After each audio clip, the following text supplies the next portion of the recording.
এক ছিল কৃষক, নাম তার রহিম। রহিম খুব গরিব ছিল, কিন্তু ছিল সে খুবই অনেস্ট বাসক। একদিন রহিম লাঙ্গল চষতে গিয়ে তার জমিতে একটি পুরনো হাড়ি খুঁজে পেল। হাড়িটি খুলতেই সে দেখল তাতে অনেক সোনার মুদ্রা। রহিম তো অবাক, এত সোনা সে জীবনেও দেখেনি। তার মনে লোভ জাগতে পারত, কিন্তু সে ভাবল, এই সোনা নিশ্চয়ই আমার নয়, হয়তো কেউ হারিয়ে ফেলেছে। তখন রহিম গ্রামের মাতব্বরের কাছে গেল এবং হাড়ির সোনার মুদ্রার কথা জানালো।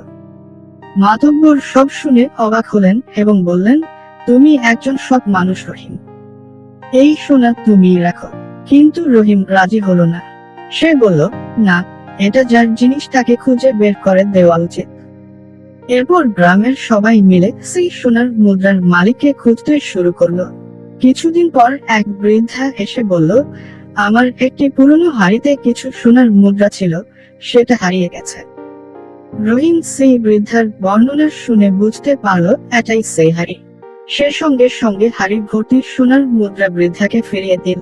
বৃদ্ধা রহিমের সততা দেখে খুব খুশি হলেন এবং তাকে অনেক আশীর্বাদ দিলেন। গ্রামের সবাই রহিমের সততার খুব প্রশংসা করল। সেই দিন থেকে রহিম আরো বেশি সম্মান পেল এবং তার অভাবও দূর হলো। এই গল্প আমাদের শেখায় যে সততা একটি মূল্যবান গুণ এবং সৎ পথে চললে সবসময় ভালো ফল পাওয়া যায়।